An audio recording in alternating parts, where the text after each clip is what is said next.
이건 불가능하다. 펜타곤 고위 장성의 단언이었습니다. 한국이 미국과 대등한 방산 기술력을 갖췄다고요? 세계 5위 군사력이라고요? 말도 안 됩니다.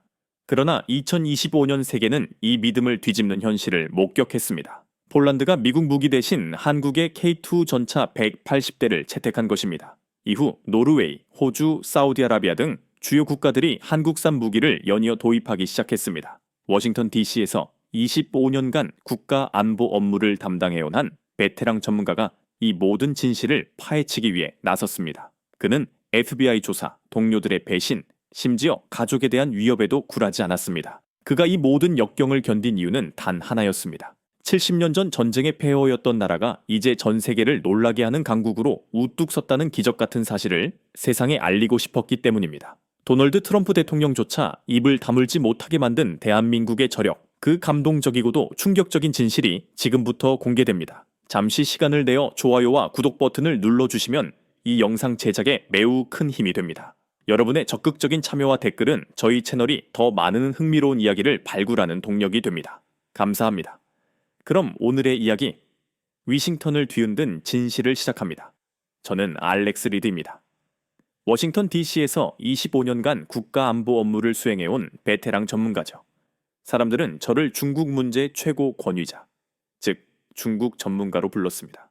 실제로 저는 중국에 관한 군사 전략, 시진핑 주석의 다음 행보, 대만 침공 시나리오, 남중국해 분쟁, 위구르 문제 등 모든 것을 꿰뚫고 있다고 자부했습니다. 제 경력은 화려했습니다. CIA 분석관으로 12년, 국방부 정책실에서 8년, 그리고 백악관 국가안보회의, NSC, 선임 보좌관으로 5년째 근무 중이었습니다. 제 책상 위에는 항상 1급 기밀 문서들이 쌓여 있었고 휴대폰에는 국방장관과 CAA 국장의 직통 번호가 저장되어 있었죠. 저는 제 자신이 지난 25년간 미국의 안보를 수호해온 진정한 애국자라 생각하며 스스로를 자랑스러워했습니다. 하지만 솔직히 고백하자면 저는 오만에 가득 차 있었습니다. 특히 동아시아 문제에 관해서는 제가 모르는 것이 없다고 착각했습니다. 저는 중국만 정확히 이해하면 동아시아 전체를 이해하는 것이라 믿어 의심치 않았습니다. 일본은 미국의 충실한 동맹국일 뿐이며 한국은 단지 우리가 보호해야 할 작은 나라 정도로만 인식했죠. 한국 전쟁에 대한 정보는 역사책을 통해 접했습니다. 1950년 전쟁이 발발했고 미국이 개입하여 한국을 구해냈다는 내용이 전부였습니다.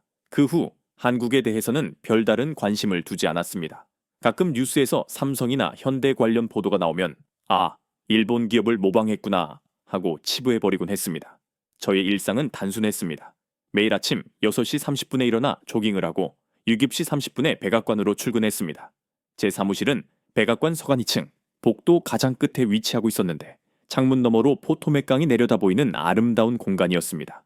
그러나 저는 그 아름다운 풍경을 즐길 시간이 없었습니다. 언제나 중국 관련 첩보 보고서를 분석하고 위성사진을 해독하며 끊임없이 전화회의를 진행했습니다. 매주 화요일 오전 10시에는 국방부, 국무부, CIA, NSA 고위 관계자들이 모이는 중국 태스크포스 회의가 열렸습니다. 우리는 서너 시간 동안 베이징이 다음에 취할 조치는 무엇인지, 대만 침공은 언제쯤 예상되는지, 그리고 남중국해에서 어떻게 대응할지 등 오직 중국 관련 문제만을 논의했습니다. 심지어 점심시간에도 동료들과 중국 얘기만 나눴습니다. 워싱턴 DC 중심가의 고급 스테이크 레스토랑이 우리의 단골이었고 거기서 리바이 스테이크를 썰며 시진핑 주석의 다음 행보를 예측하는 것이 일과였습니다. 한국 이야기가 나온 적이 있었을까요? 아주 가끔 방위비 분담금 협상 문제가 이슈화될 때만 언급되는 정도였습니다. 그때마다 저는 이렇게 말했습니다. 한국은 우리 도움이 없으면 아무것도 아니야. 방위비나 제대로 내라고 해. 동료들은 고개를 끄덕이며 웃었고 우리 모두 같은 생각에 동의했습니다. 저녁에는 보통 8시쯤 퇴근했습니다. 조지타운에 있는 제 집까지는 차로 20분 거리였죠. 집에 도착하면 아내 사라가 저녁 식사를 준비하며 저를 기다리고 있었습니다. 저희 부부는 결혼한 지 23년이 되었습니다. 사라는 매우 현명한 여인으로 제가 일에 전념할 수 있도록 항상 헌신적으로 지원해 주었습니다. 우리에게는 스무살 아들 토미와 12살 딸 릴리, 두 아이가 있습니다. 토미는 조지타운 대학에 다니고 있었고 릴리는 중학교 1학년이었습니다. 저녁 식사 시간에 사라가 가끔 말을 건넸습니다. 여보, 요즘 한국 드라마가 정말 대단하대요. 넷플릭스에서 1위를 했다는데 우리도 한번 볼까요? 저는 포크로 스테이크를 자르며 무심하게 대답했죠. 한국 드라마? 시간 낭비야. 그냥 중국 영화나 보지 그래. 그때 릴리가 끼어들었습니다. 아빠, 학교에서 다들 BTS 이야기해요. 아빠는 BTS 알아요? 저는 고개를 저었습니다. 그게 뭔데? 릴리는 눈을 크게 떴습니다. 세상에, 아빠 진짜 몰라요. 방탄소년단이요. 한국 가수들이잖아요. 저는 웃으며 말했습니다. 한국 가수? 그냥 케이팝이라는 거 아니야. 일본 아이돌 따라 한 거지 뭐. 지금 생각하면 너무나 부끄럽고 창피한 순간입니다. 제가 얼마나 편견에 사로잡힌 무지한 상태였는지 깨닫습니다. 하지만 당시 저는 제가 전문가였으므로 25년 경력의 베테랑인 제 생각이 당연히 옳다고 확신했습니다. 주말에는 골프를 쳤습니다. 버지니아에 있는 회원제 골프장에서 국방부 및 CIA 친구들과 라운딩을 즐겼죠. 18홀을 도는 내내 우리는 여전히 중국 이야기만 했습니다. 중국 경제가 둔화되고 있어. 인민해방군이 최신 전투기를 배치했대. 대만이 위험해 같은 대화들이었죠. 어느 토요일 골프를 치던 중 국방부 친구 스티브 존슨이 이런 말을 했습니다. 알렉스, 요즘 한국 방산 수출이 엄청나다던데. 저는 골프공을 치며 코웃음 쳤습니다. 한국 방산? 농담하지 마. 우리 기술 훔쳐간 거지 뭐. 가격 덤핑으로 파는 거라고. 스티브는 고개를 갸웃거렸습니다. 그래도 폴란드와 엄청난 계약을 했다던데.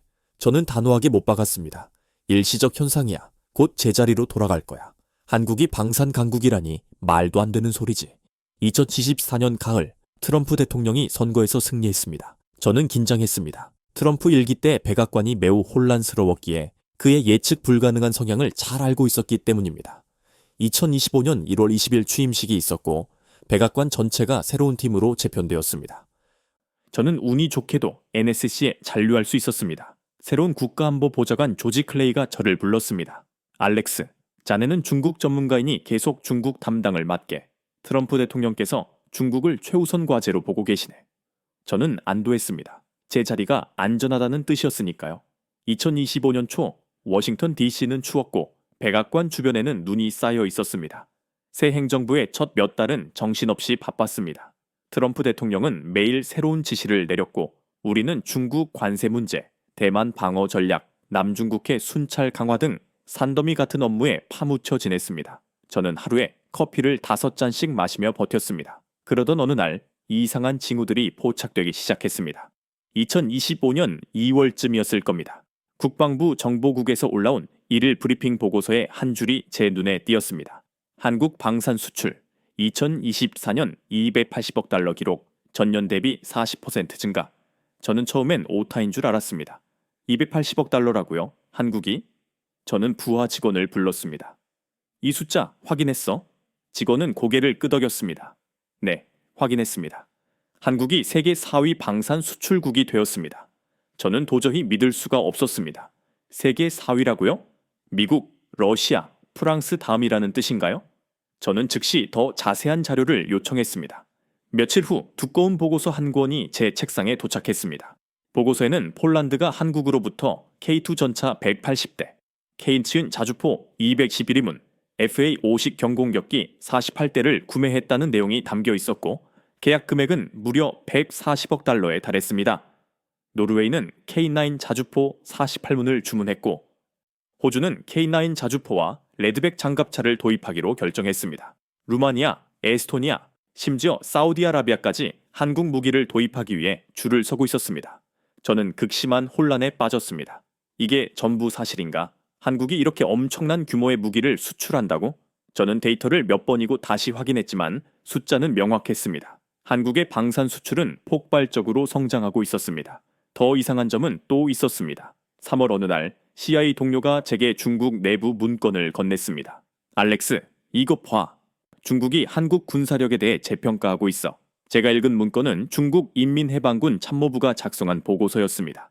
한국 해군 전력 급증, 세종대왕급 이지스-3의 위협평가 같은 제목들이 눈에 띄었습니다. 중국이 한국을 경계한다고요? 이것은 제가 25년간 연구해온 동아시아의 상식과 완전히 배치되는 것이었습니다. 저에게 한국은 항상 중국과 일본 사이에 끼인 작은 나라, 북한 문제로 골치 아픈 주변부에 불과했습니다. 그런데 이제 중국이 한국을 직접적인 위협으로 평가하고 있다니 저는 불안해지기 시작했습니다. 혹시 제가 정말로 뭔가 중요한 것을 놓치고 있었던 것은 아닐까요? 3월 말 저는 한국에 대한 기초 자료를 찾기 시작했습니다. 위키피디아를 검색하는 제 자신이 부끄러웠습니다. 한국에 대해 가장 기본적인 정보조차 몰랐기 때문입니다. 검색 결과를 보고 저는 또다시 깜짝 놀랐습니다.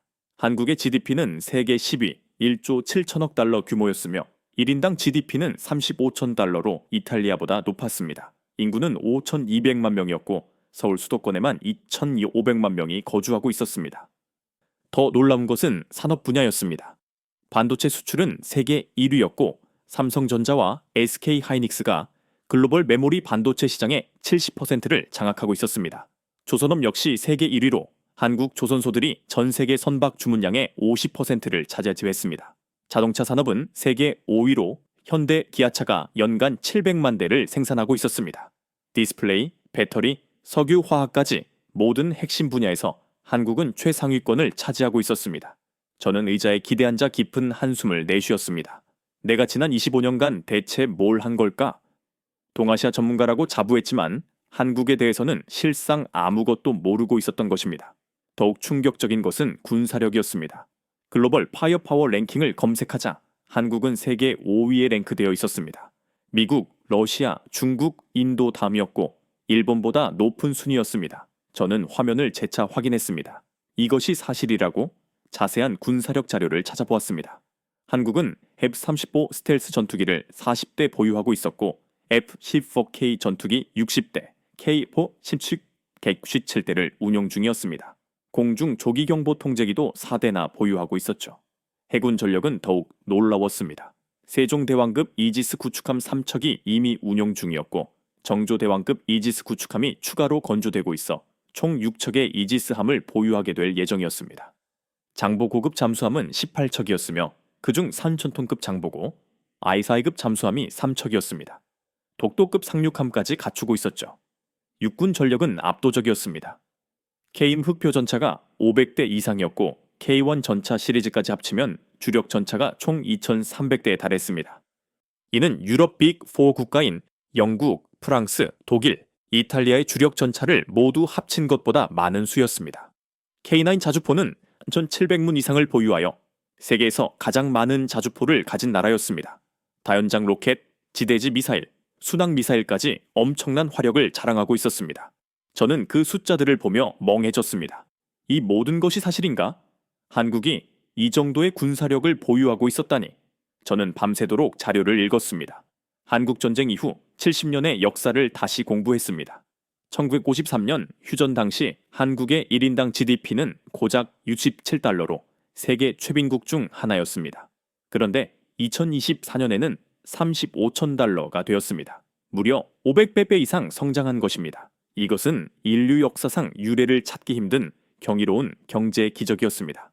군사력 역시 마찬가지였습니다. 1950년 한국군은 제대로 된 무기조차 없어 미군의 원조에 전적으로 의존했었습니다. 하지만 2025년 현재 한국은 탱크부터 전투기, 군함까지 자체적으로 생산하고 있으며 심지어 세계 시장에 수출까지 하고 있습니다. K9 자주포는 세계 시장 점유율 60%에 달했고 폴란드, 노르웨이, 핀란드, 에스토니아, 호주, 이집트, 인도까지 한국의 K9을 사용하고 있었습니다. 저는 지난 25년간 국가안보 전문가로 일하면서 이토록 중요한 사실을 몰랐다는 제 무지에 대해 깊은 부끄러움을 느꼈습니다. 하지만 동시에 흥분되기도 했습니다. 이것은 단순한 자료 발견을 넘어선 엄청난 발견이었습니다. 한국이 이처럼 강력한 강국이라면 미국의 인도 태평양 전략은 큰 변화가 필요했습니다. 중국을 견제하는 데 있어 한국이 훨씬 더 결정적인 역할을 수행할 수 있었기 때문입니다. 4월 중순 저는 용기를 내어 직속 상사인 조지 클레이 국가안보 보좌관을 찾아갔습니다. 조지, 한국에 대해 잠시 이야기 드릴 수 있을까요? 조지는 고개를 들었습니다. 한국? 무슨 일인가? 저는 제가 조사한 자료들을 제시했습니다. 한국의 군사력과 경제력이 저희의 기존 예상보다 훨씬 강력합니다. 전면적인 재평가가 필요해 보입니다. 조지는 자료를 대충 훑어보더니 말했습니다. 흥미롭긴 하네. 하지만 지금 우리의 최우선 순위는 중국이야. 한국은 나중에 봐도 늦지 않아. 저는 실망했지만 포기하지 않았습니다. 며칠 후 제가 직접 작성한 10페이지짜리 한국 평가 보고서를 NSC 내부에 배포했습니다. 제목은 한국의 전략적 가치 재평가 필요성이었습니다. 하지만 반응은 냉담했습니다. 대부분의 동료들은 읽지도 않았습니다. 한 동료가 복도에서 저를 보더니 비웃듯이 말했습니다. 알렉스, 한국 보고서 읽었어. 좀 과장된 것도 아니야. 한국이 세계 5위 군사력이라니 그건 좀 무리수 같은데. 저는 답답했습니다. 숫자는 명확한데 왜 아무도 진실을 믿지 않으려는 걸까요? 그러던 2025년 4월 17일 제 인생을 송두리째 바꾼 날이 찾아왔습니다. 오전 10시 제 사무실 전화가 요란하게 울렸습니다. 조지 클레이 보좌관이었습니다. 알렉스, 지금 당장 상황실로 와. 그의 목소리는 매우 심각했습니다. 저는 심장이 쿵쾅거리는 것을 느꼈습니다. 도대체 무슨 일이 생긴 것일까요? 백악관 상황실은 서관지하에 있었습니다. 저는 엘리베이터를 타고 내려갔습니다. 상황실 문을 열고 들어가자 긴 테이블에 국방장관, CIA 국장, 국무부 차관, 합참의장 등 고위 관계자들이 모여 있었습니다. 조지 클레이는 저를 보고 앉으라고 해서 했습니다. 저는 긴장하며 자리에 앉았습니다. 조지가 입을 열었습니다. 어제 트럼프 대통령께서 폴란드의 두다 대통령과 면담하셨네. 그런데 두다 대통령이 한국 무기 이야기를 3시간 동안이나 했다더군. K2 탱크가 얼마나 훌륭한지, K9 자주포의 성능이 얼마나 뛰어난지 계속 칭찬했대. 대통령께서 화가 나셨어. 우리 무기는 왜 안 사고 한국 것을 사느냐? 한국 것이 뭐가 그렇게 좋으냐라고 하시면서 말이야. 방 안의 공기는 차갑게 가라앉았습니다. 국방장관은 불편한 표정을 지었습니다. 조지는 말을 이었습니다. 대통령께서 지시하셨네. 한국 무기가 왜 인기가 있는지, 한국의 군사력이 실제로 어느 정도인지 정확하게 평가하라고. 그래서 한국 재평가 태스크포스를 구성하기로 했네. 조지는 저를 똑바로 쳐다봤습니다. 알렉스, 자네가 이 팀의 리더를 맡게. 저는 귀를 의심했습니다. 제가요? 한국 태스크포스 리더를요? 조지가 덧붙였습니다. 자네가 최근에 한국 보고서를 작성했잖나. 그걸 봤네. 자네가 적임자야. 3개월 안에 완전한 평가 보고서를 만들어서 대통령께 직접 보고하게. 저는 머리가 하얗게 변했습니다. 트럼프 대통령께 직접 보고라니요. 이것은 엄청난 기회였지만 동시에 경력을 건 엄청난 압박이기도 했습니다. 회의가 끝나고 사무실로 돌아온 저는 다리에 힘이 풀려 의자에 주저앉았습니다. 제 손은 떨리고 있었습니다. 한국 재평가 프로젝트, 대통령 직접 보고, 3개월 데드라인. 이것은 제 경력의 가장 중요한 순간이 될 것이었습니다. 성공하면 승진이 보장되고 실패하면 경력이 끝날 수도 있었습니다. 저는 심호흡을 했습니다. 두려웠지만 동시에 흥분되었습니다. 이제 한국의 진정한 모습을 세상에 보여줄 기회가 온 것입니다. 저는 즉시 팀을 구성하기 시작했습니다. NSC에서 경제 전문가 2명, 군사 전문가 3명을 선발했습니다. CIA와 국방부에서도 각각 정보 분석관 1명씩을 지원받아 총 8명의 팀을 꾸렸습니다. 저는 팀원들을 모아놓고 선언했습니다. 우리에게 주어진 시간은 3개월입니다. 한국의 군사력, 경제력, 기술력을 편견 없이 완벽하게 평가해야 합니다. 오직 데이터만 믿으십시오. 이해했습니까? 팀원들이 고개를 끄덕였습니다. 첫 주는 눈코 뜰 새 없이 바빴습니다. 우리는 한국에 관한 국방부 보고서, CIA 첩보, 국무부 외교 전문, 싱크탱크 논문 등 수백 개의 문서를 모아 읽었습니다. 매일 아침 8시에 출근하여 밤 10시에 퇴근했고 주말도 없이 일했습니다. 저는 집에 거의 가지 못하고 사무실 소파에서 잠을 잘 때가 많았습니다. 아내 사라가 걱정스러운 목소리로 전화를 걸어왔습니다. 여보, 건강 챙겨요. 너무 무리하지 마시고요. 저는 미안해하며 대답했습니다.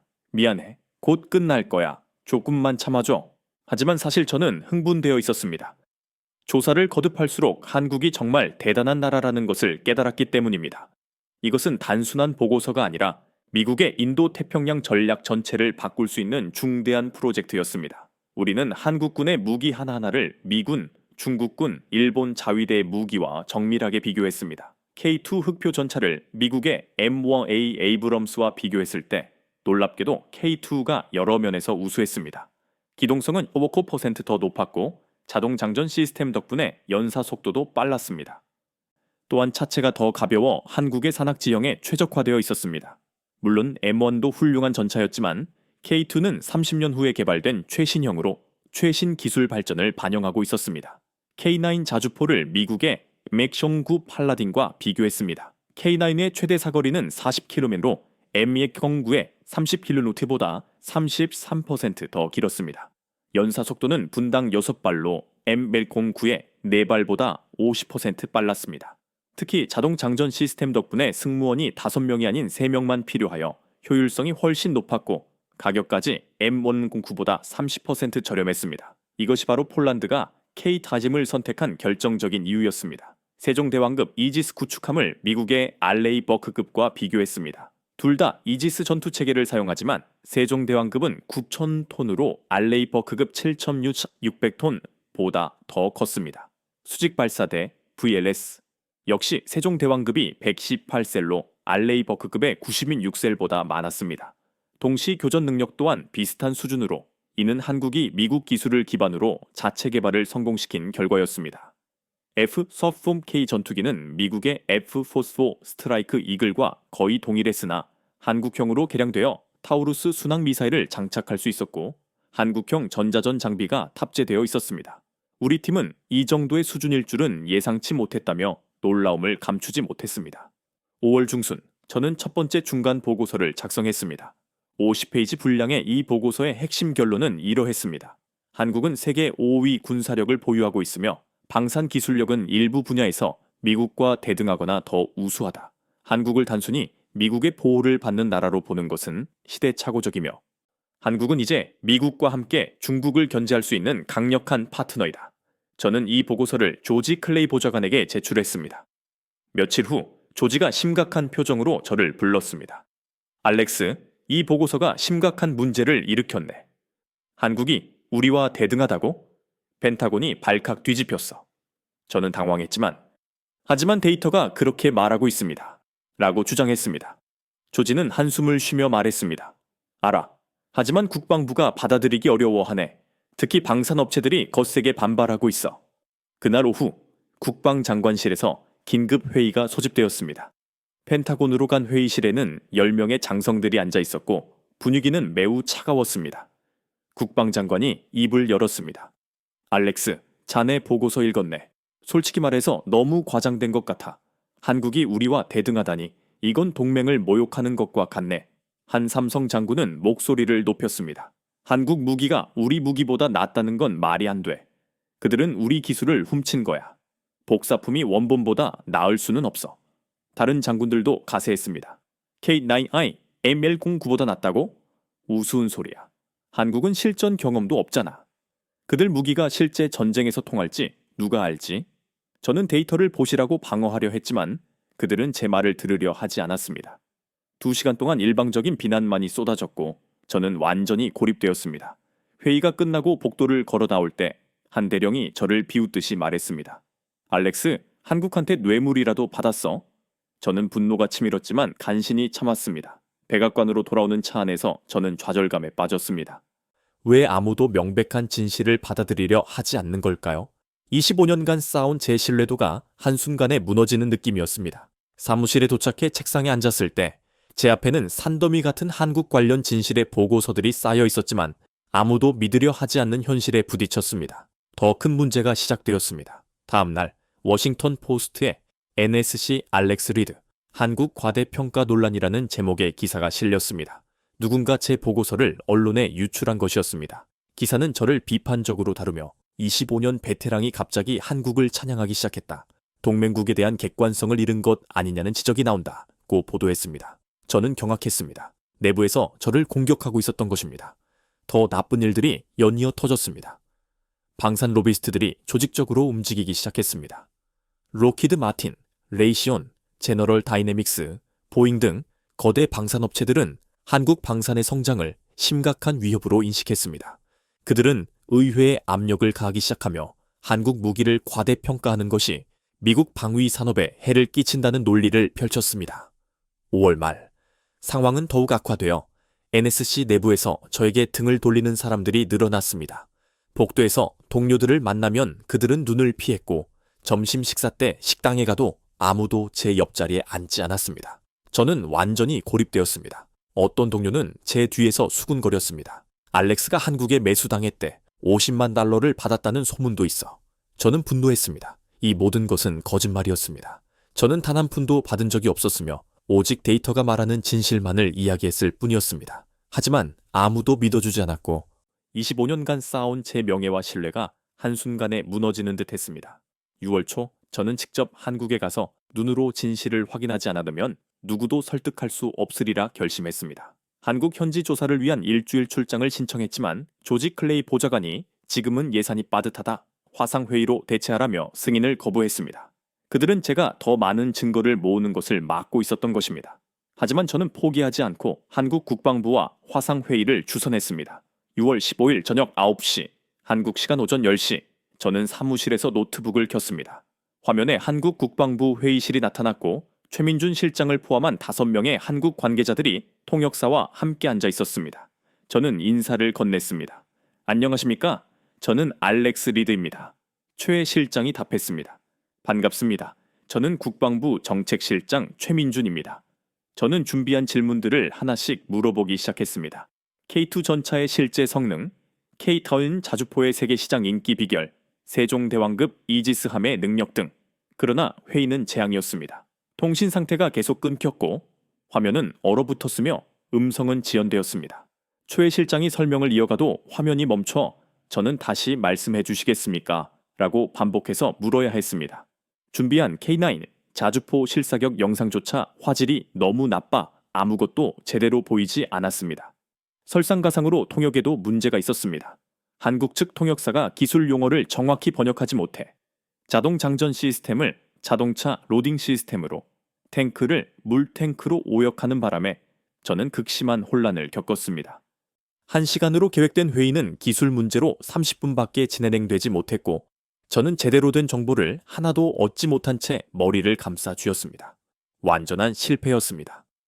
다음날 저는 팀원들에게 회의 내용을 보고했지만 그들 역시 실망한 표정이었습니다. 한국 측이 제대로 준비하지 못한 것 같습니다. 한 팀원이 말했습니다. 소문은 빠르게 퍼졌고 NSC 동료들은 수군거렸습니다. 알렉스의 한국 화상회의가 완전히 망했대. 한국은 기본적인 화상회의조차 제대로 못하나 봐. 역시 한국은 과대평가된 거야. 저는 변명할 수도 없었습니다. 사실이었으니까요. 화상회의는 정말 형편없었습니다. 그날 밤 저는 집에 가지 못하고 사무실 소파에 누워 천장만 바라봤습니다. 모든 것이 무너지는 기분이었습니다. 한국의 진실을 밝히려 했지만 오히려 저의 신뢰만 더 잃었습니다. 제 경력이 위태로워지고 있었고 25년간 쌓아온 모든 것이 한순간에 무너질 수 있다는 공포에 휩싸였습니다. 6월 말 저는 깊은 우울에 빠졌습니다. 식욕을 잃고 잠도 제대로 못 잤으며 체중이 5kg나 빠졌습니다. 아내 사라가 울먹이는 목소리로 전화를 걸어왔습니다. 여보, 제발 집에 와요. 당신 너무 야윈 것 같아요. 저는 미안해. 곧 갈게. 라고 대답했지만 실패한 모습을 가족들에게 보이고 싶지 않아 집에 갈 용기가 나지 않았습니다. 어느 날 새벽 저는 사무실에서 혼자 위스키 한 병을 꺼내 마셨습니다. 목이 타는 듯한 알코올을 들이키며 혼잣말했습니다. 내가 왜 이러고 있지? 그냥 포기하면 되잖아. 한국 프로젝트 그만두고 다시 중국 업무로 돌아가면 되잖아. 하지만 마음 한구석에서 또 다른 목소리가 들려왔습니다. 넌 진실을 알잖아. 한국은 정말 강한 나라야. 데이터는 거짓말하지 않아. 저는 책상 서랍을 열었습니다. 거기에는 제가 모은 한국 자료들이 가득했습니다. 280억 달러 방산 수출, 세계 5위 군사력, 세계 10위 경제력, 숫자들은 명확한 진실이었습니다. 저는 술잔을 내려놓았습니다. 안 돼. 포기할 수 없어. 저는 중얼거렸습니다. 25년간 국가 안보를 위해 일했잖아. 이와서 진실을 외면할 순 없어. 새벽 3시. 저는 결심했습니다. 설령 제 경력이 끝나는 한이 있더라도 끝까지 가서 한국의 진실을 밝히기로 했습니다. 7월 초 저는 다시 자료를 모으기 시작했습니다. 이번에는 더 철저하게 반박 불가능한 증거를 수집하기로 했습니다. 저는 폴란드 국방부에 이메일을 보내 K2 전차와 K9 자주포의 실전 평가 자료 공유를 요청했습니다. 며칠 후 폴란드에서 답장이 왔습니다. 물론입니다. 우리는 한국 무기에 매우 만족하고 있습니다. 폴란드가 보내온 자료는 놀라웠습니다. K2 전차의 실사격 시험 결과, K9 자주포의 정확도 테스트, 유지 보수 비용 비교 등 상세한 데이터가 포함되어 있었습니다. 폴란드 국방부의 공식 평가는 다음과 같았습니다. K2 전차는 러시아 T-90보다 우수하고 독일 레오파르트 D와 대등하다. K9 자주포는 독일 PZH-2000과 성능이 비슷하지만 가격은 30% 저렴하다. 저는 흥분했습니다. 제3국의 객관적인 평가, 이것이야말로 결정적인 증거였습니다. 저는 노르웨이, 호주, 에스토니아 국방부에도 연락했고 모두 한국 무기의 성능과 가성비에 매우 만족한다는 비슷한 답변을 받았습니다. 7월 중순, 저는 새로운 보고서를 작성하기 시작했습니다.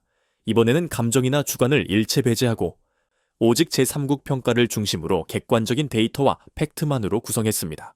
보고서 제목은 한국 방산 및 군사력의 객관적 평가, 제3국 데이터 기반 분석이었습니다. 저는 낮에는 NSC 업무를 보고 밤에는 보고서를 쓰느라 하루에 4시간밖에 자지 못했습니다. 커피로 버텼지만 진실을 알고 있는 팀원들도 저를 도왔고 우리는 완벽한 보고서를 만들기 위해 혼연일체가 되었습니다. 8월 초 놀라운 일이 일어났습니다. 어느 날 오후 제 사무실 문을 누군가 두드렸습니다. 문이 열리고 40대 중반쯤 되어 보이는 아시아계 미국인 남자가 들어왔습니다. 알렉스 리드 씨입니까? 저는 명함을 건네받았습니다. 저는 이준호입니다. MIT 항공우주공학 박사이고 현재 로키드 마틴 수석 엔지니어로 일하고 있습니다. 저는 경악했습니다. 로키드 마틴이요? 그가 왜 저를 찾아왔을까요? 이준호 박사가 말을 이었습니다. 당신의 한국 보고서를 읽었습니다. 워싱턴 포스트 기사도 봤고요. 당신이 옳습니다. 한국의 기술력은 진짜입니다. 저는 의자에서 벌떡 일어났습니다. 정말입니까? 어떻게 아십니까? 이 박사는 자리에 앉으며 설명했습니다. 저는 20년간 로키드 마틴에서 일하며 한국 방산업체들과 협력했습니다. K2 전차, K9 자주포, KF-21 전투기 프로젝트에 자문으로 참여했죠. 한국의 기술력을 누구보다 잘 압니다. 그가 USB 하나를 꺼냈습니다. 이 안에 한국 무기들의 실제 테스트 데이터가 있습니다. 회사 밖으로 유출되면 안 되는 자료지만 진실을 위해서 당신께 드립니다. 저는 믿을 수가 없어서 믿을 수가 없었습니다. 이준호 박사는 진지한 표정으로 말했습니다. 알렉스 씨, 당신은 지금 워싱턴의 뿌리 깊은 편견과 싸우고 있습니다. 저 역시 한국계 미국인으로서 평생 편견과 싸워왔으니까요. 제가 돕겠습니다. 함께 진실을 밝힙시다. 그 순간 저는 눈물이 날 것 같았습니다. 드디어 제 편이 생긴 것입니다.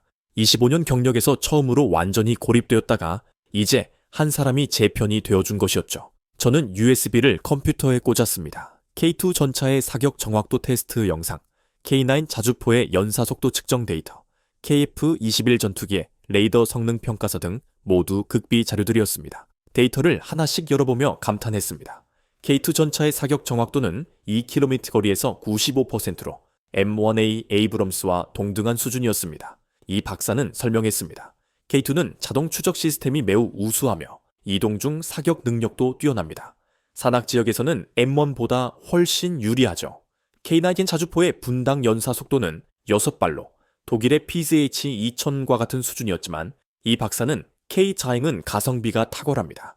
PZH 2000이 대당 700만 달러인데 K-자행은 450만 달러로 성능은 비슷한데 가격은 35% 저렴합니다. 라고 덧붙였습니다. 저는 흥분을 감출 수 없었습니다. 박사님, 이 자료들을 정말 사용해도 됩니까? 이 박사는 고개를 끄덕이며 말했습니다. 네. 단, 출처는 밝히지 마세요. 제가 곤란해질 수 있으니까요. 저는 진심으로 감사를 전했습니다. 정말 감사합니다. 이 자료가 모든 것을 바꿀 겁니다. 이 박사는 미소를 지었습니다. 제 할아버지가 한국전쟁 참전 용사셨습니다. 미 해병대로 인천 상륙작전에 참가하셨죠. 할아버지는 한국을 사랑하셨어요. 제가 이 일을 하는 건 할아버지를 위해서이기도 합니다. 저는 숙연해졌습니다. 한국전쟁 참전 용사의 손자가 지금 한국의 진실을 밝히기 위해 자신의 경력을 걸고 있었던 것입니다. 그날 이후 이준호 박사와 저는 한 팀이 되어 매일 저녁 보고서를 작성했습니다. 이 박사는 기술적 부분을 검증했고 저는 전략적 분석을 담당했죠. 8월 한 달 동안 우리는 240페이지 분량의 완벽한 보고서를 완성했습니다. 제목은 한국 방산 및 군사력의 종합평가, 데이터 기반 객관적 분석이었습니다. 보고서는 한국 경제력 평가, 방산산업 분석, 군사력 비교, 제3국 평가 종합, 전략적 함의 등 5개 챕터로 구성되었으며 각 무기 체계마다 미국, 러시아, 중국, 독일 제품과 직접 비교하고 스펙 테이블과 그래프로 시각화했습니다. K2 전차는 기동성에서 M1을 앞섰고 K4인 자주포는 사거리와 연사 속도에서 M1을 능가했으며 세종대왕급 이지스함은 동시 교전 능력에서 알레이 버크급과 대등하다는 사실을 명시했습니다. 모든 주장에 출처 폴란드 국방부 보고서, 노르웨이 평가서, 로키드 마틴 내부 자료 등을 달았습니다. 보고서의 핵심 결론은 3가지였습니다. 첫째, 한국은 세계 5위 군사력을 보유하고 있으며 이는 과장이 아니다. 둘째, 한국 방산 기술력은 일부 분야에서 미국과 대등하거나 더 우수하다. 셋째, 한국을 단순히 미국의 보호를 받는 나라로 보는 것은 시대착오적이며 한국은 미국과 함께 중국을 견제할 수 있는 강력한 파트너이다. 8월 말 저는 완성된 240페이지 두께의 묵직한 보고서를 프린트했습니다. 표지에는 Confidential 대외비라고 찍혀 있었습니다. 저는 이 보고서를 손에 들고 떨었습니다. 이것이 제 운명을 결정할 순간이었고 성공하면 영웅이 되고 실패하면 경력이 끝나는 기로에 서 있었기 때문입니다. 9월 초 저는 새로운 전략을 세웠습니다. 이미 저를 불신하는 백악관이나 펜타곤으로 먼저 가지 않기로 했습니다. 대신 의회로 가서 상원군사위원회 위원장을 먼저 설득하기로 했습니다. 저는 로저 밀러 상원의원의 비서실에 전화를 걸어 NSC 선임 보좌관으로서 위원장께 중요한 보고를 드리고 싶다고 요청했습니다. 9월 18일 저는 상원의사당으로 향했습니다. 로저 밀러 위원장의 사무실은 넓고 고급스러웠습니다. 위원장이 저를 맞이했습니다. 알렉스, 오랜만이네. 무슨 일인가? 저는 240페이지 보고서를 꺼냈습니다. 위원장님, 부디 이걸 읽어보셨으면 합니다. 한국에 관한 매우 중요한 보고서입니다. 로저 밀러 의원은 70대 베테랑 상원의원으로 30년 넘게 군사위원회에 몸담아 온 인물이었습니다. 그는 회의적인 표정으로 보고서를 받아들었습니다. 한국? 또 한국 이야기군. 자네가 요즘 한국에 푹 빠져 있다는 소문은 들었네. 저는 진지하게 말했습니다. 위원장님, 제발 읽어보십시오. 이것은 제 개인적 의견이 아니라 객관적인 데이터입니다. 로저 밀러 의원은 보고서를 펼쳤습니다. 처음에는 대충 훑어보더니 점차 집중하기 시작했습니다. 10분, 20분, 30분이 지나도록 그는 계속 읽었습니다. 1시간, 2시간이 흘렀고 저는 소파에 앉아 조용히 기다렸습니다. 마침내 로저 밀러가 고개를 들었습니다. 그의 표정은 매우 심각했습니다. 알렉스, 이 자료는 충격적이군. 정말 확실한 건가? 저는 고개를 끄덕였습니다. 네, 모든 데이터를 3중으로 검증했습니다. 폴란드, 노르웨이, 호주 국방부의 공식 평가까지 받았습니다. 로저 밀러는 한숨을 쉬며 말했습니다. 내가 한국을 완전히 오해하고 있었구만. 우리 모두가 그랬어. 그가 저를 똑바로 쳐다봤습니다. 알렉스, 이 내용을 청문회에서 발표하게. 공개적으로 말이야. 저는 깜짝 놀랐습니다. 청문회요? 공개 청문회요? 위원장님, 그러면 펜타곤이 거세게 반발할 겁니다. 로저 밀러는 단호하게 말했습니다. 상관없네. 의회는 국방부와 독립적이야. 우리는 진실을 알 권리가 있어. 9월 25일에 청문회를 열겠네. 준비하게. 9월 25일 아침, 저는 극도의 긴장감으로 떨고 있었습니다. 상원 군사위원회 청문회장은 거대한 방기였고 증인석 뒤에는 미국 국기가, 앞에는 상원 의원들이 반원형으로 앉아 있었습니다. 방청석은 만석이었고 CNN, 폭스뉴스, MSNBC, 블룸버그 등 최소 20대의 언론 카메라가 현장을 취재하고 있었습니다. 저는 증인석에 앉았습니다. 로저 밀러 위원장이 의사봉을 두드리며 청문회를 시작했습니다. 오늘은 NSC 알렉스 리드 선임 보좌관으로부터 한국의 군사력 및 전략적 가치에 관한 증언을 듣겠습니다. 알렉스, 시작하시죠. 저는 심호흡을 하고 입을 열었습니다. 위원장님, 상원의원 여러분, 감사합니다. 저는 지난 3개월간 한국의 군사력과 방위 산업을 조사했습니다. 그 결과는 놀라웠습니다. 한국은 우리가 생각했던 것보다 훨씬 강력한 나라였습니다. 저는 프레젠테이션을 시작했습니다. 스크린에 데이터들이 나타났습니다. 한국의 GDP는 세계 10위, 1조 7천억 달러이며 1인당 GDP는 35천 달러로 이탈리아보다 높습니다. 반도체 수출 세계 1위, 조선업 1위, 자동차 수출 5위입니다. 상원 의원들이 메모를 하기 시작했습니다. 방산 수출은 2024년 280억 달러로 세계 4위이며 폴란드, 노르웨이, 호주, 사우디 등이 한국 무기를 대량 구매하고 있습니다. 저는 K2 전차 사진을 보여주며 설명했습니다. 이것이 K2 흑표 전차입니다. 미국 M1A 에이브럼스와 비교했을 때 기동성은 15% 높고 자동 장전 시스템이 탑재되어 있습니다. 폴란드가 180대를 주문했습니다. 다음은 K-타사인 자주포였습니다. K-타사인 자주포는 사거리 40km로 연사속도 분당 6발입니다. 미국의 M-형9보다 사거리는 33% 길고 연사속도는 50% 빠릅니다. 세계 시장 점유율은 60%입니다.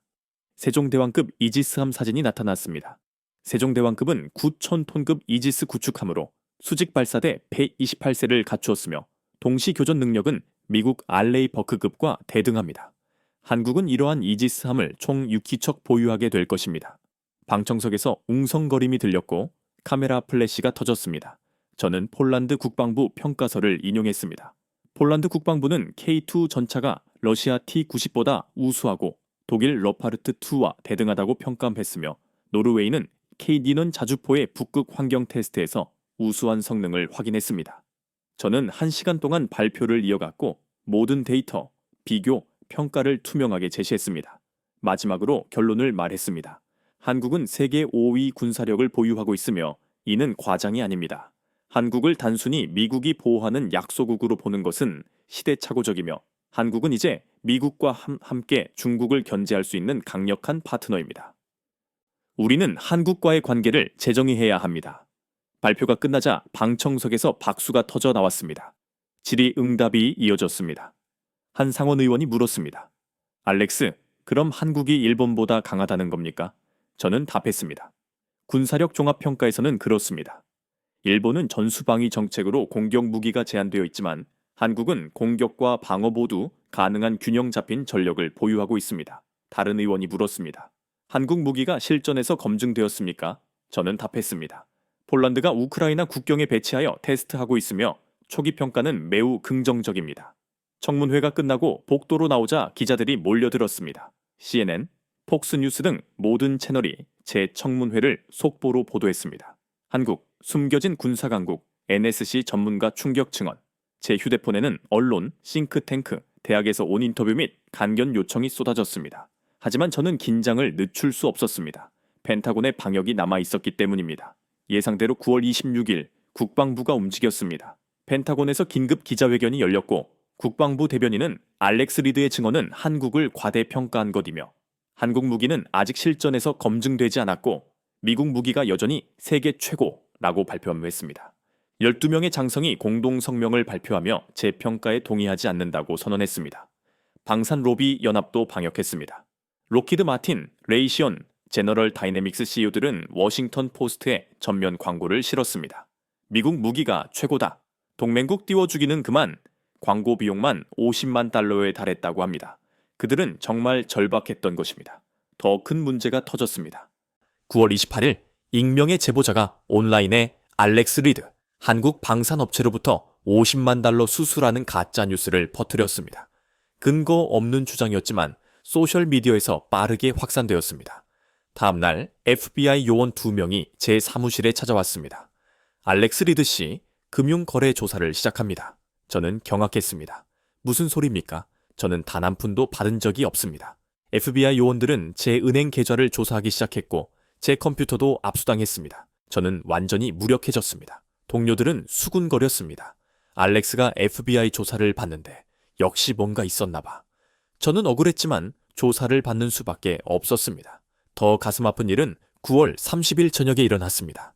딸 릴리에게서 전화가 왔는데 울먹이는 목소리였습니다. 아빠, 학교 가기 싫어요. 저는 불안한 마음으로 물었습니다. 왜 그래, 릴리? 릴리는 흐느꼈습니다. 애들이 저한테 그래요. 내 아빠 외국 노래 한국 돈 받았대. 선생님도 이상하게 저를 쳐다봐요. 저는 가슴이 찢어지는 것 같았습니다. 제 딸이 학교에서 괴롭힘을 당하고 있었던 것입니다. 릴리, 괜찮아. 아빠는 잘못한 게 없어. 곧 다 해결될 거야. 하지만 제 목소리도 떨리고 있었습니다. 그날 밤 아내 사라가 심각한 표정으로 말했습니다. 여보, 이제 그만해요. 우리 가족이 먼저예요. 릴리가 학교에서 고통받고 있어요. 토미도 대학에서 소문을 들었대요. 제발 그만둬요. 저는 아내의 눈에 고인 눈물을 바라보았습니다. 저는 결정해야 했습니다. 가족을 택할 것인가, 진실을 택할 것인가. 밤새 침대에 누워 천장만 바라봤습니다. 제 선택이 가족에게 고통을 주고 있었지만 진실을 외면할 수도 없었습니다. 저는 결국 결심했습니다. 끝까지 가기로요. 여보, 미안해. 하지만 끝까지 가야 해. 내가 옳다는 걸 증명해야 해. 우리 아이들이 자랑스러워할 수 있는 아빠가 되고 싶어. 사라가 한숨을 쉬며 말했습니다. 알았어요. 당신을 믿을게요. 하지만 제발 조심해요. 그날 워싱턴 포스트는 또 다른 기사를 냈습니다. 알렉스 리드 논란, 한국 방산의 그늘. 기사는 여전히 제게 불리했지만 저는 흔들리지 않았고 오히려 더 강해졌습니다. 저는 이준호 박사에게 전화했습니다. 박사님, 우리 계속 가야 합니다. 이 박사가 대답했습니다. 물론이죠. 저도 각오했습니다. 함께 갑시다. 저는 추가 자료를 모으기 시작했습니다. 이번에는 한국의 경제력과 기술력까지 포함하기로 했습니다. 군사력만으로는 부족했고 한국의 종합적인 국력을 보여줘야 했습니다.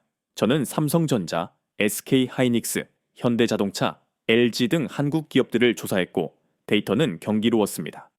삼성전자와 SK하이닉스는 반도체 매출 세계 1, 2위를 다투며 글로벌 메모리 반도체 시장의 70%를 장악하고 있었습니다.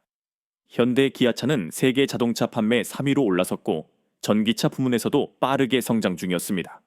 LG는 배터리 시장에서 2위를 차지하는 등 한국은 반도체, 자동차, 배터리, 조선, 디스플레이 모든 분야에서 세계 최상위권이었습니다. 이것은 단순히 군사력만 강한 것이 아니라 경제력과 기술력이 뒷받침되는 진정한 종합 강국이라는 의미였습니다. 저는 이 내용을 담은 50페이지 분량의 추가 보고서를 작성했습니다. 제목은 한국의 종합국력 평가, 경제, 기술, 군사의 통합 분석. 이 보고서를 로저 밀러 위원장에게 보냈고 며칠 후 위원장이 전화를 걸어왔습니다. 알렉스, 추가 보고서 잘 봤네. 놀랍군. 한국이 이 정도인 줄 몰랐어. 2차 청문회를 열겠네.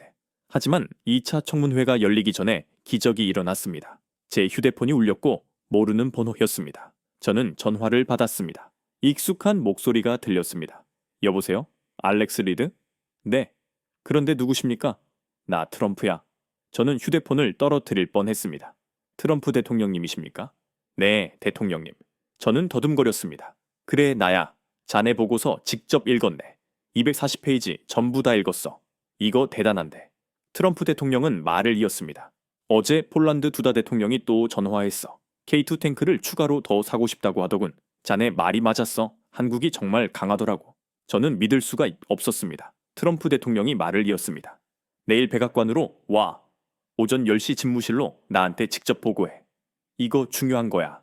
알겠지? 네, 대통령님, 감사합니다. 저는 흥분으로 떨렸습니다. 전화가 끊어지고 자리에 주저앉았습니다. 트럼프 대통령이 직접 전화를 걸다니요. 제 보고서를 읽었다니요. 이것은 완전한 반전이었습니다. 저는 즉시 이준호 박사에게 전화했습니다. 박사님, 트럼프 대통령이 저를 불렀습니다. 정말입니까? 축하합니다. 이 박사는 환호했습니다. 저는 그날 밤 한숨도 자지 못했습니다. 다음날 백악관 정문에 도착한 저는 경호원들의 신분 확인을 받고 서관으로 들어갔습니다. 복도를 걸으며 심장이 터질 것 같았습니다. 대통령 집무실 문 앞에 섰고 비서가 문을 열어주자 타원형의 방이 눈앞에 펼쳐졌습니다. 유명한 결단의 책상 뒤에 트럼프 대통령이 앉아 있었습니다. 트럼프 대통령이 손짓했고 저는 다가갔습니다. 대통령님, 뵙게 되어 영광입니다.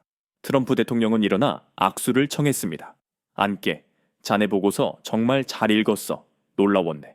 저는 소파에 앉았고 트럼프 대통령도 맞은편에 앉았습니다. 알렉스, 솔직히 나도 한국을 과소평가하고 있었어.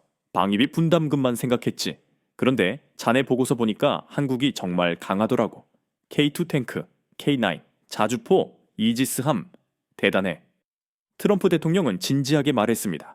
폴란드가 왜 우리 무기를 안 사고 한국 것을 사는지 이제 알겠어. 가격도 싸고 성능도 좋으니까. 15분 브리핑 예정이었지만 트럼프 대통령은 계속 질문을 던졌습니다. 한국이 일본보다 강해? 네, 군사력은 그렇습니다. 중국이 한국을 두려워해? 경계하고 있습니다. 특히 해군 전력을요. 우리가 한국한테 배울 게 있어. 방산 생산 속도에서는 그렇습니다. 한국은 K치마인 자주포를 연간 100문 생산할 수 있습니다. 45분이 지났고 트럼프 대통령은 결정을 내렸습니다. 좋아. 한국과 방산기술 협력을 대폭 강화한다. 공동개발, 공동생산, 제3국 공동수출까지 모두 검토해. 알렉스, 자네가 특사로 서울에 가게. 한국 국방부 장관을 만나서 협력 방안을 논의해. 저는 제 귀를 의심했습니다. 특사요? 서울이요? 대통령님, 감사합니다. 제 목소리가 떨렸습니다. 트럼프 대통령은 일어서며 제 어깨를 두드렸습니다. 굿잡 알렉스, 자네가 워싱턴을 깨웠어. 계속 잘해줘. 저는 대통령 집무실을 나왔습니다. 복도를 걸으며 눈물이 날 것 같았습니다. 해냈습니다. 정말 해냈어요. 3개월간의 지옥 같은 싸움이 드디어 결실을 맺은 것입니다. 조지 클레이 국가안보 보좌관이 복도에서 저를 기다리고 있었습니다. 알렉스, 축하하네. 대통령께서 자네를 인정하셨어. 그의 태도는 완전히 바뀌어 있었습니다. 서울 출장 준비 도와주겠네. 국무부, 국방부와 협의해서 일정 잡지. 백악관을 나와 채 올라탄 저는 핸들을 잡은 채 한참 동안 앉아 있었습니다. 트럼프 대통령이 저를 인정하고 제 보고서가 미국의 정책을 바꾸고 있다는 사실이 믿기지 않았습니다. 저는 아내 사라에게 전화를 걸었습니다. 여보, 우리가 이겼어. 트럼프 대통령이 날 불렀고 한국 특사로 임명됐어. 사라가 소리쳤습니다. 오 마이 갓. 여보, 정말이야? 응, 정말이야. 우리가 해냈어. 그날 오후 백악관이 공식 발표를 했습니다. 미국 한국 방산기술 협력 강화 협정 추진. 트럼프 대통령은 직접 브리핑룸에 나와 기자들 앞에서 말했습니다. 한국은 놀라운 나라입니다. 우리의 가장 강력한 동맹입니다. NSC 알렉스 리드의 보고서가 내 눈을 뜨게 했어요. 우리는 한국과 더 긴밀하게 협력할 것입니다. CNN이 생중계했고 전 세계가 이 장면을 지켜봤습니다. 브리핑이 끝나자 트럼프 대통령은 저를 불렀습니다. 알렉스, 이리 와. 저는 단상으로 올라섰고 트럼프 대통령은 제 등을 두드리며 말했습니다. 이 사람이 진실을 밝혔습니다. 알렉스 리드, 우리의 영웅입니다. 카메라 플래시가 미친 듯이 터졌고 제 얼굴이 전 세계로 송출되었습니다. 브리핑룸을 나오자마자 제 휴대폰은 문자 폭탄과 전화로 폭발했습니다. 동료들, 친구들, 심지어 고등학교 동창까지 연락이 왔습니다. 알렉스, 봤어? 대단해. 네가 해냈구나. 자랑스럽다. 6개월 전만 해도 저를 비웃던 사람들이 이제는 축하하고 있었습니다. 가장 기뻤던 소식은 FBI 조사가 종결된 것이었습니다. FBI로부터 알렉스 리드에 대한 금융거래 조사 결과 혐의 없음으로 종결됨이라는 공식 통지가 왔습니다. 저는 결백했고 가짜뉴스를 퍼뜨린 사람들이 부끄러움을 느껴야 했습니다. 더 감동적인 일은 펜타곤 장성 12명 중 8명이 제게 사과 이메일을 보낸 것이었습니다. 알렉스, 자네가 옳았네. 내가 편견에 사로잡혀 있었어. 미안하네. 한 삼성 장군은 직접 전화까지 걸어와. 알렉스, 용서해주게. 자네는 용감했어. 나는 비겁했고 라고 말했습니다. 저는 그들을 용서했습니다. 괜찮습니다, 장군님. 우리 모두 배웠습니다. 국방장관도 태도를 바꿔 펜타곤에서 긴 회의를 열었고 저에게 협력 방안을 주도해달라고 요청했습니다. 회의실에 있던 장성들 모두 고개를 숙였습니다. 저는 진정한 승리자가 된 기분이었습니다. 한국의 방산 주가는 일제히 급등했습니다. 한화 에어로스페이스는 15%, 현대로템은 12% 상승하는 등 서울 증시가 들썩였습니다. 제 보고서 하나가 수조 원의 시가총액을 창출한 것입니다. 월스트리트도 움직여 미국 투자자들이 한국 방산주를 매수하기 시작했습니다. 더 놀라운 것은 전 세계의 반응이었습니다. 폴란드에 이어 루마니아가 K2 전차 54대 추가 계약을 발표했고 체코도 K9 자주포 도입을 검토 중이며 핀란드는 K-11 장갑체 관심을 보였습니다. 사우디아라비아는 청웅 방공 미사일 시스템 도입을 논의 중이었습니다. 제 보고서가 전 세계적인 도미노 효과를 일으킨 것입니다. 가장 의미 있는 일은 교육이었습니다. 저는 미국의 고등학교와 대학에서 한국에 대한 간견을 시작했습니다. 저는 학생들에게 편견을 버리고 데이터를 믿으세요. 한국은 70년 만에 폐허에서 선진국이 된 기적의 나라입니다. 라고 강조했고 학생들은 깊은 감동을 받았습니다. 한 학생은 저도 알렉스 씨처럼 용기 있는 사람이 되고 싶어요. 라고 말했습니다. 한국계 미국인 커뮤니티도 저를 환영했고 저는 LA, 뉴욕, 시카고 한인회에서 연설했습니다. 한국은 자랑스러운 나라입니다. 여러분의 조국은 세계가 인정하는 강국입니다. 한인 2세 3세들은 눈물을 글썽이며 평생 한국인이라는 게 자랑스럽지 않았는데 이제는 자랑스럽습니다. 라고 말했습니다. 저는 그들의 눈물을 보며 제가 한 일의 진정한 의미를 깨달았습니다. 저는 완전히 다른 사람이 되어 있었습니다. 6개월 전에 오만한 중국 전문가가 아니었습니다. 이제 저는 겸손한 한국 옹호자였습니다. 편견이 얼마나 위험하며 선입견이 진실을 얼마나 가리는지 뼈저리게 배웠습니다. 저는 제 경력에서 가장 중요한 교훈을 얻었습니다. 항상 열린 마음을 가져봐라. 데이터를 믿되 편견을 버려라. 제 사무실 벽에는 이제 한국 지도가 걸려 있었고 태극기 사진도 액자에 넣어 책상 위에 놓았습니다. 동료들이 와서 알렉스, 자네 완전히 한국 사람 다 됐네 라고 말하면 저는 웃으며 대답했습니다. 한국이 저를 바꿨습니다. 더 나은 사람으로요. 저는 서울 방문 준비에 한창이었습니다. 한국 대사관에서 비자를 받을 때 한국 대사가 직접 저를 만나 알렉스 씨, 대한민국을 대표해서 감사드립니다. 당신은 한국의 진정한 친구입니다. 라고 말했습니다. 저는 감격하며 제가 감사드렸어야죠. 한국이 제 눈을 뜨게 했습니다. 라고 답했습니다. 아내 사라가 여보, 나도 같이 가면 안 돼요? 라고 묻자 저는 물론이지. 가족 여행으로 만들자. 릴리와 토미도 데려가자고 했습니다. 아이들은 환호했습니다. 릴리는 이미 케이팝을 듣기 시작했고 토미는 한국 역사를 공부하고 있었습니다. 저도 매일 한국어를 공부했고 사라가 추천한 사랑의 불시착, 한국 드라마를 봤는데 정말 재미있었습니다. 한국의 문화, 음식, 사람들이 매력적이었습니다.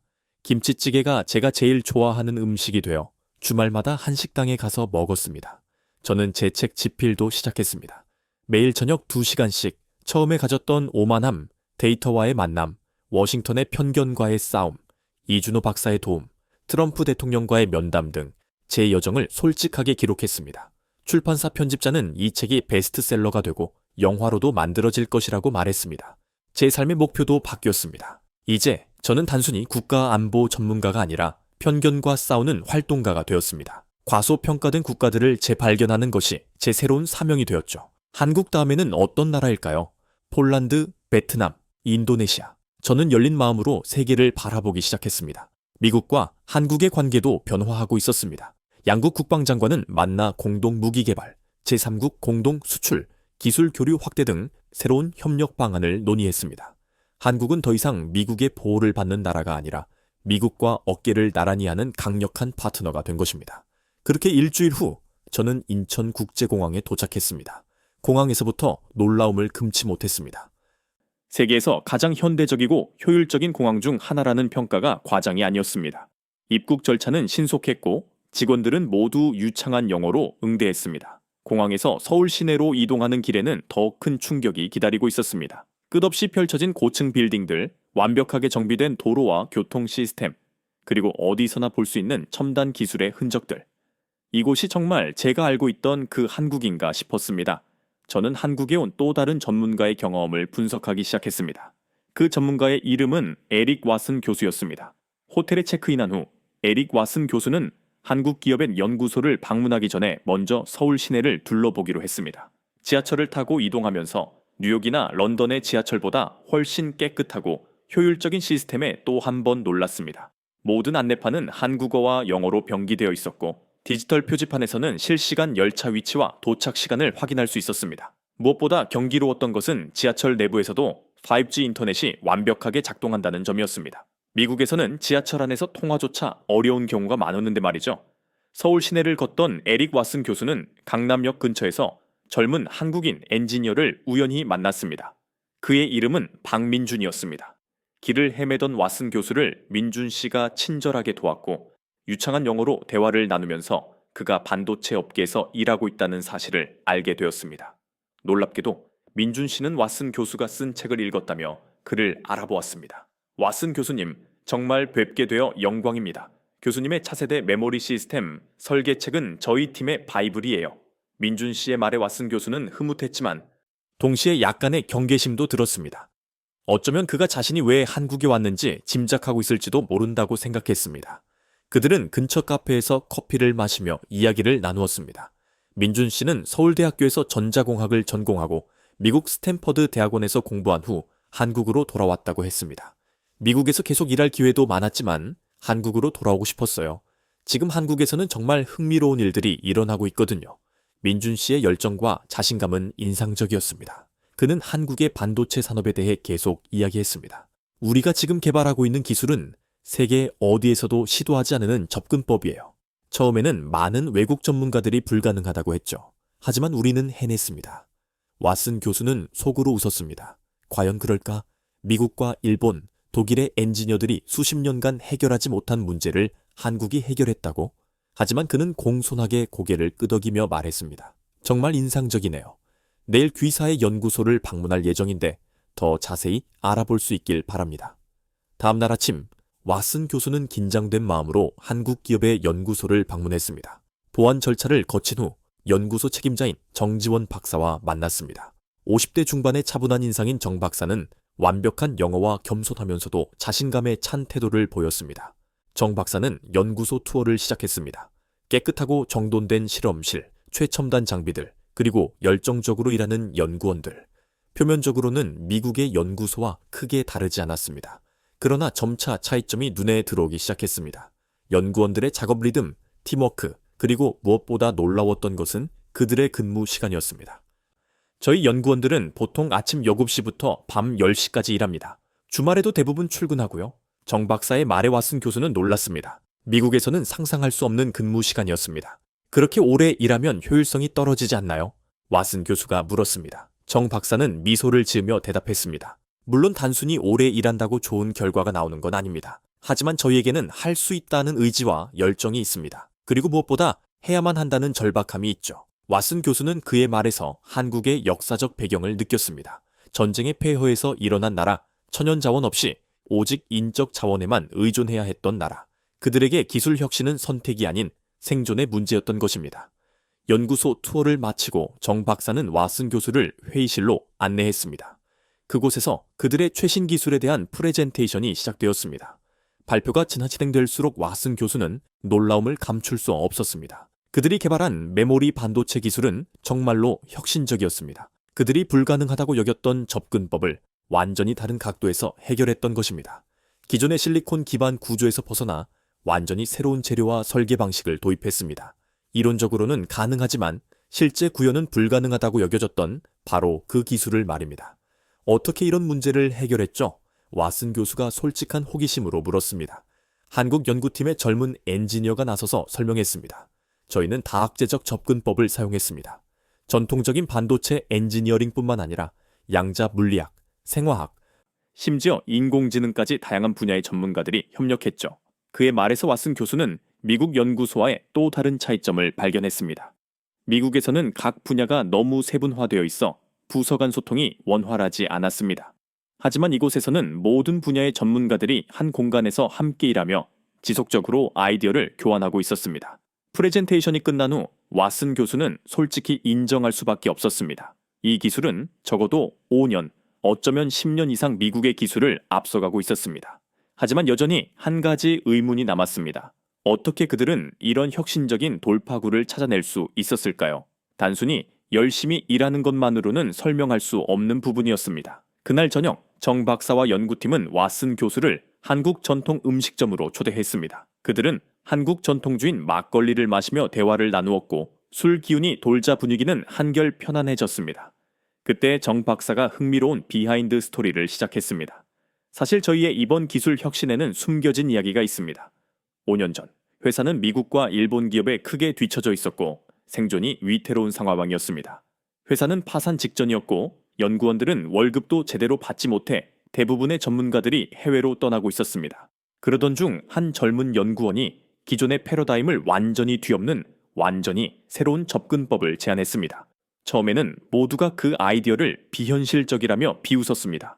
하지만 우리에게는 선택의 여지가 없었습니다. 모든 것을 걸고 그 아이디어에 투자하기로 했습니다. 정 박사는 말했습니다. 그들은 회사의 남은 자금을 모두 투입했고 연구원들은 거의 무보수로 일했습니다. 1년 동안 실패의 연속이었지만 그들은 포기하지 않았고 마침내 2년째 되던 해 첫 번째 돌파구가 마련되었으며 3년째에는 완전히 새로운 반도체 아키텍처를 개발하는 데 성공했습니다. 우리가 성공할 수 있었던 이유는 단 하나였습니다. 우리에게는 실패할 수 없다는 절박함이 있었기 때문입니다.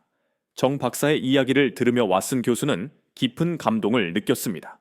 그것은 단순한 기술 혁신을 넘어 절망적인 상황에서도 희망을 잃지 않고 불가능해 보이는 도전에 맞서 끝까지 포기하지 않은 인간 정신의 승리였습니다. 그날 밤 호텔로 돌아오는 길에 왓슨 교수는 자신이 지금까지 한국과 한국인들에 대해 가졌던 선입견이 얼마나 잘못되었는지 깨달았습니다. 다음 날부터 그는 반도체뿐만 아니라 배터리, 디스플레이, 자동차, 조선, 바이오 분야까지 더 다양한 한국 기업들을 방문하기 시작했고 놀랍게도 모든 분야에서 한국 기업들은 혁신적인 기술을 개발하고 있었습니다. 특히 인상적이었던 것은 그들의 스피드였습니다. 미국이나 유럽 기업들이 새로운 기술 개발에 10년이 걸린다면 한국 기업들은 3년에서 5년 안에 완성했습니다. 그들의 의사결정 과정은 신속했고 실행력은 놀라웠습니다. 그러나 2주간의 방문을 마치고 돌아가려던 날 큰 문제가 발생했습니다. 왓슨 교수는 호텔 로비에서 우연히 자신의 경쟁사인 일본 기업의 연구 책임자를 만났습니다. 그는 왓슨 교수를 보자마자 냉소적으로 말했습니다. 왓슨, 당신도 이제 한국에 관심이 생겼군요. 하지만 너무 늦었어요. 그들의 기술은 이미 우리를 훨씬 앞서갔습니다. 우리는 이제 그들을 따라잡을 수 없을 거예요. 그의 말에서 패배주의가 느껴졌습니다. 왓슨 교수는 물었습니다. 그럼 당신은 포기할 건가요? 그는 잠시 침묵하더니 대답했습니다. 우리는 다른 전략을 생각하고 있습니다. 한국 기업과 협력하는 방안도 고려 중이죠. 왓슨 교수는 충격을 받았습니다. 일본과 같은 기술 강국이 한국과 협력을 모색한다니 상황은 자신이 생각했던 것보다 훨씬 심각했습니다. 미국으로 돌아가는 비행기 안에서 왓슨 교수는 한국 기업의 기술력, 그들의 일하는 방식, 그리고 그들이 어떻게 이런 혁신을 이룰 수 있었는지에 대한 분석 보고서를 작성하기 시작했습니다. 보스턴에 도착하자마자 곧바로 회사로 향했고 CEO인 데이비드 로스와의 미팅에서 솔직하게 상황을 설명했습니다. 그들의 기술은 실제로 우리를 5년에서 10년 앞서가고 있습니다. 우리가 지금까지 상상조차 하지 못했던 접근법을 사용하고 있어요. 로스 CEO의 얼굴은 점점 어두워졌습니다. 그럼 우리는 어떻게 해야 하나? 포기해야 할까? 왓슨 교수는 잠시 생각에 잠겼습니다. 한국에서 보낸 시간, 그들의 열정과 헌신, 그리고 불가능을 가능으로 만드는 그들의 의지, 모든 것이 제 마음속에 깊은 인상을 남겼고 그는 결정을 내렸습니다. 아닙니다. 우리는 포기하지 않을 겁니다. 오히려 그들로부터 배워야 합니다. 그들이 사용한 접근법은 완전히 새로운 패러다임을 제시했어요. 우리도 기존의 틀에서 벗어나 새로운 사고방식을 받아들여야 합니다. 왓슨 교수는 한국 기업들이 성공할 수 있었던 핵심 요소들, 다학제적 협력, 빠른 의사결정, 실패를 두려워하지 않는 문화, 그리고 강한 의지를 분석했습니다. 그는 이러한 요소들을 회사에 도입하기 위한 계획을 제안했습니다. 로스 CEO는 처음에는 회의적이었지만 점차 왓슨 교수의 제안에 관심을 보이기 시작했습니다. 왓슨 교수는 즉시 실행 가능한 변화들을 제안했습니다. 우선 서로 다른 부서의 엔지니어들이 함께 일할 수 있는 융합 연구팀을 만들었습니다. 그리고 빠른 의사결정을 위해 조직 구조를 간소화 탄탄화했으며 실패를 두려워하지 않는 문화를 조성하기 위해 실패한 팀에게 축하와 격려를 보내는 실패 축하 파티라는 독특한 행사도 도입했습니다. 마지막으로 그는 경쟁만이 아니라 함께 성장하기 위해 한국의 파트너 기업들과 협력 관계를 맺을 것을 제안했습니다. 이러한 변화파들을 실행하면서 회사는 점차 활기를 되찾기 시작했습니다. 엔지니어들은 더 자유롭게 아이디어를 제안했고 다양한 부서 간 협력도 강화되었습니다. 그리고 6개월 후 그들은 드디어 첫 번째 돌파구를 마련했습니다. 한국 기업의 기술에 근접한 새로운 메모리 아키텍처를 개발한 것입니다. 물론 아직 그들을 완전히 따라잡지는 못했지만 적어도 경쟁력을 유지할 수 있게 되었습니다. 그러나 성공의 기쁨도 잠시 예상치 못한 위기가 찾아왔습니다. 개발한 새로운 기술을 실제 생산 라인에 적용하는 과정에서 심각한 문제가 발생한 것입니다. 실험실 환경에서는 완벽하게 작동했던 기술이 대량 생산 과정에서 예상치 못한 결함을 보이기 시작했고 수율이 30%도 채 되지 않아 이는 상업적으로 완전히 실패를 의미했습니다. 회사는 다시 한번 위기에 빠졌고 로스 CEO조차 포기할 준비가 되어 있었습니다. 로버트, 우리는 최선을 다했소. 하지만 이제는 현실을 인정할 때가 온 것 같소. 우리는 한국 기업들과 경쟁할 수 없소. 그의 목소리에는 깊은 체념이 묻어 있었습니다. 하지만 왓슨 교수는 포기할 수 없었습니다. 한국에서 보고 배운 것들과 그들의 불굴의 정신이 제 마음속에 깊이 남아 있었기 때문입니다. 그는 마지막 시도를 하기로 결심했습니다. 직접 한국의 정 박사에게 연락하여 우리가 직면한 문제에 대해 솔직하게 이야기했습니다. 놀랍게도 정 박사는 즉시 도움을 제안했습니다. 왓슨 교수님, 저희도 초기 비슷한 문제를 겪었습니다. 제가 직접 미국으로 가서 도와드리겠습니다.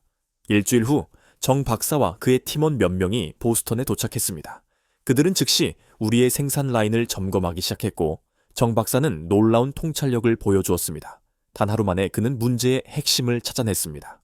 우리가 간과하고 있던 공정 단계에서 미세한 오차가 발생하고 있었던 것인데 이 문제는 공정 온도를 0.5도만 조정하면 해결될 수 있다는 것이었습니다. 그의 제안은 너무 단순해서 오히려 믿기 어려웠습니다.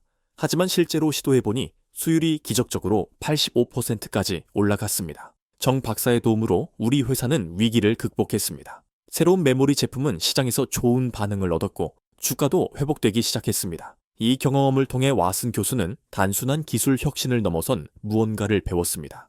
한국인들의 협력 정신, 어려움 앞에서도 포기하지 않는 의지, 그리고 경쟁자와도 기꺼이 지식을 공유하는 열린 마음. 이것이야말로 그들이 지닌 진정한 강점이었습니다.